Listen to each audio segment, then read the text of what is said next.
Be me, lead infrastructure architect for Veridian City's smart grid initiative. My job is to ensure the city's nervous system, its network of sensors, traffic controls, and utility monitors, runs flawlessly. I manage a complex distributed automation workflow, a ballet of data, rules, and redundancies. Be not me, Mr. Thorne, Senior Integration Specialist from Apex Systems, a third-party vendor brought in by the City Council's Innovation Through Partnership directive. Thorne arrived with a smirk, a PowerPoint deck full of buzzwords, and an unshakable belief in his own superiority.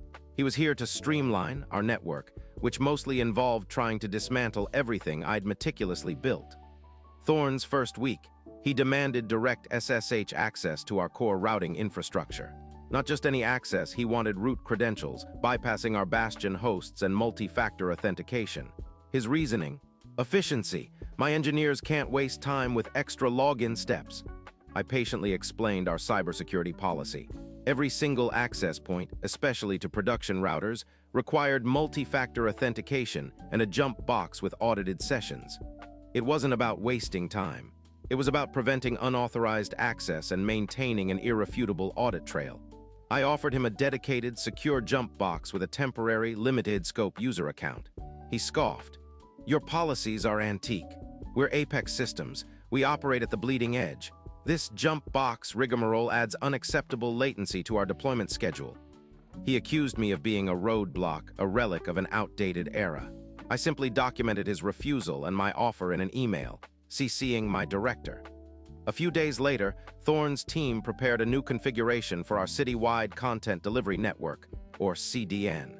This CDN distributes real-time sensor data from thousands of endpoints across Veridian, powering everything from traffic light synchronization to air quality alerts.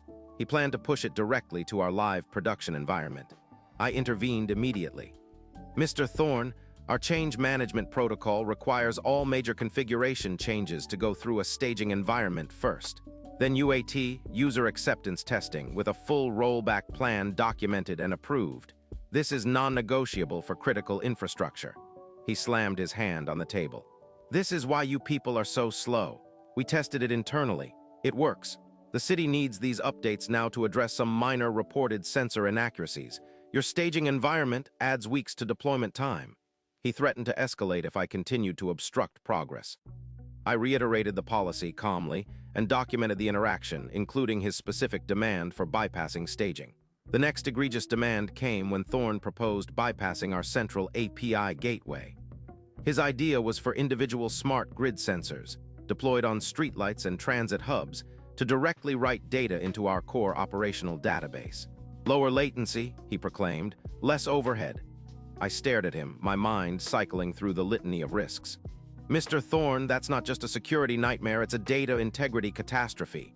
Bypassing the API gateway means losing all our input validation, authentication, and authorization layers. Any sensor, legitimate or compromised, could inject malicious data. Not to mention, it fragments our audit trails and makes debugging impossible. He waved his hand dismissively. Security through obscurity is not a strategy. Our system is robust. These are just small data points. What's the big deal? You're bogged down in bureaucratic red tape. We're talking about simple temperature and traffic flow data, not state secrets. I explained that even simple data could be weaponized to cause citywide grid instability if corrupted. He just rolled his eyes. I meticulously documented this exchange, including his casual dismissal of fundamental security principles. The City Council's pressure on our CIO mounted. Apex Systems had promised an accelerated deployment timeline for their new CDN optimization. Thorne, in his usual fashion, presented the delays as internal infrastructure resistance. My CIO, a decent man but politically vulnerable, was cornered. Then came the breaking point. Thorne bypassed me entirely. He went straight to the CIO, asserting that my rigid security policies were directly impeding their critical deployment. He claimed the existing firewall rules for the CDN nodes were unnecessarily restrictive and were causing minor intermittent connectivity issues for his new configuration. He demanded temporary, elevated admin privileges directly on the production CDN servers, not just for his team, but for his automated deployment scripts. He needed to push a hotfix to the CDN immediately. The CIO, desperate to appease the council and avoid further political fallout, caved. He authorized a temporary, time-limited elevated access token for Apex systems to modify the firewall configuration on our CDN edge nodes. He signed off on it, forwarding the email authorization to me and Thorn with an explicit instruction to monitor closely. My team and I were ordered to grant the access. It was a direct written order overriding my standing policies. My heart sank. This was it. I maliciously complied. My team, grim-faced, generated the requested admin token. We ensured the token's creation and activation were meticulously logged, tied directly to the CIO's authorization email and Thorn's specific request for CDN firewall modification. Every single keystroke, every change was recorded. The token was handed over. Thorn, glowing with self-satisfaction, immediately pushed his hotfix. It wasn't a hotfix. It was an unvalidated, untested configuration change that directly modified the routing rules for the CDN's distribution of critical sensor data. He manually opened up a series of ports and changed several routing entries, citing direct peering optimization that bypassed our central API gateway. He believed it would improve latency. Within 30 minutes, the first anomalies appeared. The traffic light synchronization system in Sector Gamma went haywire, causing gridlock. Public transit tracking displayed bizarre, impossible routes. Environmental sensors across the city started reporting no data or wildly fluctuating nonsensical values. The core of Veridian's smart grid began to stutter, then convulse. Thorn, surprisingly calm, instantly began shouting, "See, this is what happens when you run an overly complex, outdated system. My changes are merely highlighting the underlying instability of your infrastructure." He tried to pin it all on my team's failure to adequately manage the network, claiming his changes were simple and should have just worked. My expression remained neutral. My mind, however, was in full read-only mode. The second the CIO's email landed, I knew this was coming. This wasn't just a simple rollback. This was a setup perfectly executed by Thorn. My response? A forensic audit live. My team, primed for this moment, started meticulous documentation. We weren't arguing, we were recording. Every network alert, every system log, every CDN error message was captured, time-stamped, and cross-referenced. We pulled up the CIO's authorization email. We pulled up Thorn's specific access request. We retrieved the logs from our identity management system, showing the exact time the elevated admin token was generated and activated for Apex systems. We then pulled the CDN system logs. The timestamps showed Thorn's team, via their Apex systems credentials, executing the specific configuration changes just minutes before the first system anomalies appeared.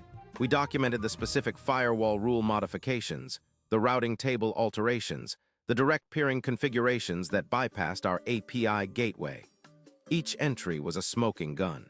We knew our employee handbook stated, explicitly in Section 4.31, change management procedures must be followed for all production system alterations, including a mandatory staging phase and UAT, and Section 6.2, vendor access protocols, which stipulated limited audited access via established jump boxes, never direct admin privileges on core production systems, without extraordinary, documented justification. Thorn had flouted both, and I had ensured the paper trail was watertight, thanks to the CIO's explicit override. "Mr. Thorn," I said, my voice dangerously calm, "the city's smart grid is experiencing widespread disruption. Traffic lights are failing, public transport data is offline, and environmental monitoring is down across 2/3 of Veridian. This is a critical incident," he scoffed.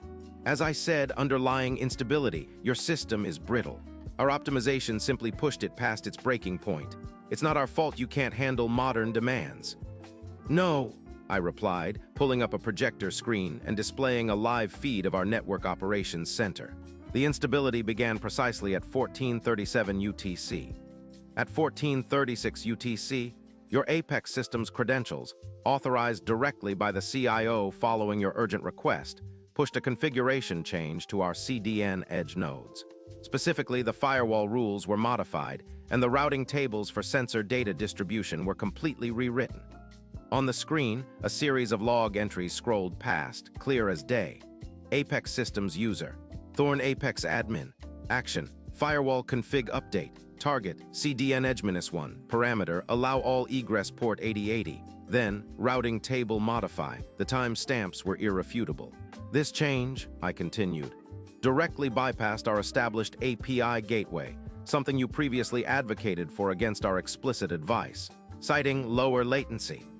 It also completely ignored our staging environment and UAT protocol, a breach of Section 4.31 of our Mutual Services Agreement and the city's internal policy, which you, Apex Systems, signed an acknowledgement of.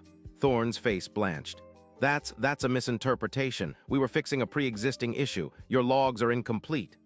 On the contrary, I said, switching screens. Here is the email from our CIO granting your specific request for this access. Here are the logs from our identity management system, detailing the generation of the elevated token. And here are our internal security logs, showing that my team did not initiate any firewall or routing changes on the CDN nodes at any point today. All changes came from your Apex Systems credentials. Furthermore, I stated, my voice cutting through the suddenly silent room, this specific direct peering configuration you implemented has created a routing loop. Our CDN nodes are now recursively forwarding sensor data, requests to each other, consuming all available bandwidth and rendering the network effectively unreachable for legitimate traffic. That's why the city's smart grid went dark. The room was silent. You could hear a pin drop. Thorne stood there, mouth agape, his earlier arrogance evaporating into a thin, desperate sweat. The catastrophic failure was undeniable. The proof, time-stamped and irrefutable, was laid bare for everyone to see. The fallout was immediate and spectacular. Within an hour, the CIO, my director, and the City Council's legal representative were in our network operations center. Emergency services were diverting traffic manually. Public information channels were blaring warnings. Thorne tried to stammer out excuses, pointing fingers, but the evidence was overwhelming. The legal representative, a stern woman named Miss Albright, didn't mince words. Mr. Thorne, Apex Systems contract specifically outlines adherence to city cybersecurity protocols. Your actions today constitute a catastrophic breach of contract and gross negligence. The city is facing unprecedented disruption and potential liability. Apex Systems' contract with Viridian City was terminated for cause on the spot. Thorne and his team were escorted from the building by security, their access cards immediately deactivated. City lawyers began drafting a lawsuit seeking damages for service disruption, recovery costs, and reputational harm. The cost estimates were staggering, easily in the tens of millions. Update, Week 1. Apex Systems issued a statement vaguely blaming unforeseen compatibility issues with Viridian's legacy infrastructure. Thorne tried to quietly disappear. Our legal team forwarded them a mountain of evidence, including every email, log entry, and policy document. The City Council held an emergency session. The Innovation Through Partnership directive was quietly shelved. Update. Month 1, Apex Systems stock plummeted. Several other municipal contracts they held were put under review.